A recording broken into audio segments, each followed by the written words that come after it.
This is going to be a brief video showing a conversation I've had over email with Dr. John D. You might know Dr. John D from his YouTube videos where he shows long-range photographs and video that he claims disprove the sphericity of the Earth, or at least the size of the Earth. So he had a couple of videos showing an observation of a place called Beachy Head in the UK. And I sent him a simple email asking, could you explain why refraction of light cannot account for Beachy Head being visible on a spherical Earth? If the Earth is roughly spherical and light from the lighthouse is traveling through the atmosphere, which would also be curved, then refraction is expected. And there, that's supposed to be the angle the light would need to be bent downward is not great at all. A simple question. He replies without answering the question, instead of asking me to provide a ray diagram. Please supply a ray diagram illustrating how this can happen, resulting in an inferior mirage being observed at the same time as the real object. I will gladly produce this for him if he can tell me the angles that he observed the top of the lighthouse and the bottom of the inferior mirage at. Do you have the approximate angles for how far above the horizon the top of the lighthouse appeared, and for how far above the horizon the inverted top of the lighthouse and the inferior mirage appeared? If so, I could produce decent diagrams. Dr. John replies, just a simple diagram is needed initially to see if it is actually possible in accordance with the principles of light, refraction of light, and density gradients. So I do, in fact, produce a diagram, and in fact an interactive diagram that he can work with. This is the diagram I sent him, and you can go view this diagram yourself and play with it, modify the values at geogebra.org/m/TDMCBGW4. I indicate what each of the points in the diagram represents, and then I explain to him that the line here, the dotted red line, represents a possible path that light can take from the top of the lighthouse to the observer. And these angle values here represent, for example, how far above the horizon the image would appear and the total refracted angle that the light would need to undergo in order to reach the observer's eye at this particular angle. Thank you for the diagram and key, he says. According to the diagram, how is it possible for the observer to see the real object, Beachy Head West Cliffs, with the inferior mirage inverted downward image underneath it, following the accepted principles of light refraction? So now he simply repeats his question from before, even though I've shown him a diagram that shows paths that light can take. And he presumably had the ability to interact with this diagram on his own, but he chose not to. So then I give him a second diagram. Here is a rough and simple diagram. This diagram has a red box here and a blue line here. The blue line represents our observer's eye, and this box represents an object far away that we're seeing. This orange line represents one path that the light takes through the atmosphere, and the green line represents another path that the light can take. And you'll notice that the green path comes closer to the Earth, and closer to the Earth, there can be those sudden temperature inversions and density inversions which cause upward refraction of light rather than the downward refraction of light that we expect to see elsewhere through a curved atmosphere around a spherical Earth. The red box on the left is the target object, small blue line on the right is the observer. Orange curved line is one trajectory of light reaching the observer, showing the higher up image of the top of the box. This would be the top of the non-inverted image. This path of light reflects at a normal rate due to favorable conditions in the atmosphere. The green curved line is another trajectory of light reaching the observer, showing the lower down image of the top of the box. This would be at the bottom of the inverted image. This path of light refracts irregularly due to a local temperature inversion near the surface close to the observer. And the reason why the orange light doesn't experience the same change in refraction is because it is above that temperature inversion because it's further away from the surface of the Earth. Finally, these two thin black lines show where the observer appears to see the top of the box from the orange trajectory of light and the top of the box from the green trajectory of light. So he would see the top of the box, the orange line, the top of the box here, and the green line top of the box here. So these are a way that you can have an inverted image appearing below the actual image. He replies, you state favorable conditions in the atmosphere, and this path of light refracts irregularly due to a local temperature inversion near the surface close to the observer. Not sure what you mean by these statements? They sound disingenuous. I'm curious, how do they sound disingenuous? And how does one not understand these sentences or statements? Favorable conditions in the atmosphere. A very similar phrase is used by the people who took that 443 kilometer long distance photograph that the flat earthers gravitate towards, pun intended, all the time. They say that there were refractive favorable conditions when they took that photo. And then when I say that the path of light refracts irregularly due to a local temperature inversion near the surface close to the observer, that's not hard to understand or disingenuous at all, especially since he's taking his observations over a body of water. The light that skims closer to the surface of that water is going to go through a temperature inversion that the light that is higher up above the water will not go through. Then he continues, it sounds like you are creating special conditions to make your model work, rather than basing your model on normal, everyday, non-specialized conditions. You knew when you were writing these two statements I have quoted that they were inadequate. I appreciate the path that you are taking. I traveled that path until it came to the point that I could no longer keep knowingly fooling myself, when the numerous observations and scientific principles did not match what I had been told and believed. It was an uncomfortable experience. I don't really believe much of what he's saying in that last paragraph.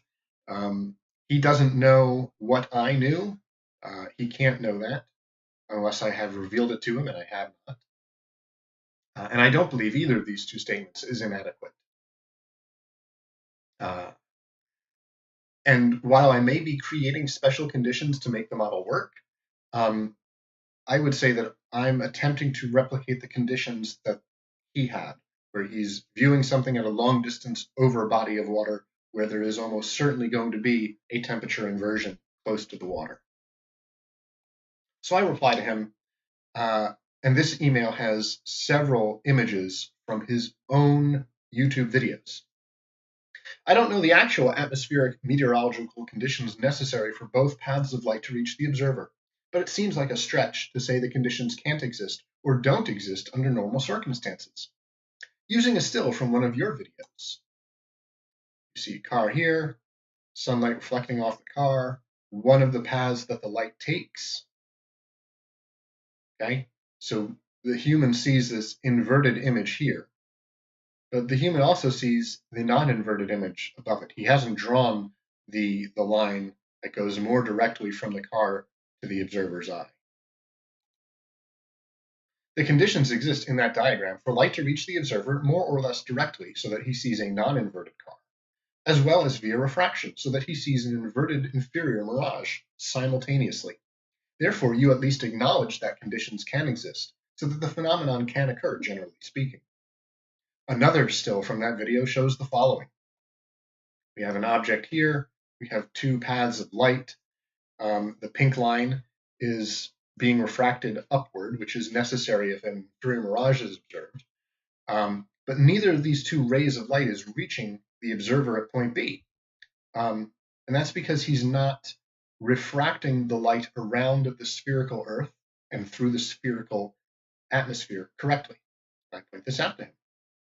The flaw in that diagram is that the paths of light are not curving due to refraction as the light travels through the curved atmosphere of a spherical body.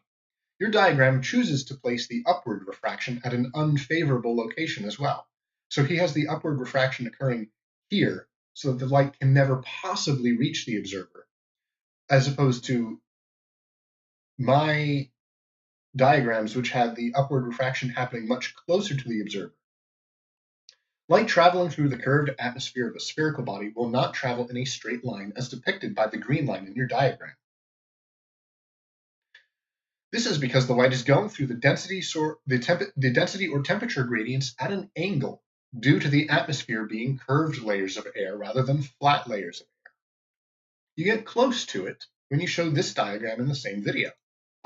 So here he shows this green path of light is curving as it travels over the surface of the Earth because it is traveling at an angle into curved layers of atmosphere. And as it's doing that, it will naturally refract downward. In this diagram, the green line is curved, but you have opted only to show this particular path of light, have not considered the other paths of light, such as the two I showed in my diagram, a path of light that curves closer to the surface of the Earth, where it encounters a localized inverted density gradient, an inversion layer that is avoided by light traveling along other paths. You make the following claims in the same video. For the light to reach point A from point B, the following stages would have to occur. The sunlight reflects off the cliffs and travels around the globe. The light then starts to refract in a downward direction. And then he says this is due to the sudden presence of a vertical density gradient. This does not ever happen under normal everyday conditions in the UK. The light refracts in a downward direction, not due to the sudden presence of a vertical density gradient, but because the atmosphere is curved around the spherical Earth, and therefore the light is always going to be refracting and generally downwards because it is going from one curved layer to another curved layer necessarily at an angle. Then he says the light then starts to refract in an upward direction due to an immediate inversion in the vertical density gradient. Again, this does not ever happen under normal everyday conditions in the UK. So I say, you state that number 2 does not ever happen.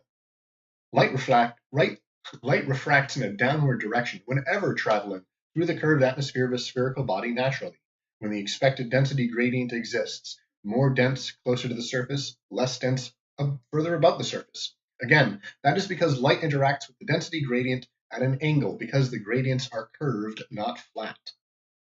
You state number 3 does not ever happen, but we observe light refracting in an upward direction whenever there is an inverted density gradient, such as is found directly above hot tarmacs. And a hot tarmac is more or less what was present in this illustration here. This is not a puddle of water. This is the reflection of the sky above it. Or, sky above. All that is required then for a normal image with an inverted inferior mirage on a curved surface is for one path of light to refract according to the expected density gradient in the air, and another path of light to refract according to the expected density gradient in the air, and then encounter an inverted density gradient, e.g., close to the surface, missed by the other trajectory, at which point it refracts upward. I don't wish to derail from this particular issue I've emailed you about, since it is directly related to the videos you produce and the claims you make, but I will conclude this email with a note that my knowledge that the Earth is indeed spherical does not hinge upon your observations. Lunar parallax and the angle of altitude of Polaris combine to confirm the shape of the Earth as spherical. Dr. John's final reply to me goes practically nuclear. You are lying and being disingenuous in order to defend your belief. You then attempt to twist my evidence and conclusions. That is a shame. As you have realized, you cannot support what you are saying without needing to apply non-everyday specialized conditions. This alone speaks for itself. Thank you. I have not lied. If Dr. John thinks I have, he could at least identify what statements I made that he thinks are lies and demonstrate their untruthfulness, but he doesn't do this. Dr. D more than once told me what he presumed I was doing. You knew when you were writing these two statements. You are lying and being disingenuous to defend your belief. You have realized. I have not done that once to Dr. D. You have accused me more than once of dishonesty. I have not done that to you. If it is your goal to end this correspondence by lacking charity or civility, I will let the email correspondence end here. You have avoided answering my question to begin with, so you might have no intent ever to do so, and that renders discussion fruitless. So I've decided to make this little conversation we had public, quick 15-minute video, just so you can see how Dr. John D. reacts to simple questions, asking for simple answers. He obfuscates, he reflects, he redirects, and then he insults. So, thank you, Dr. John.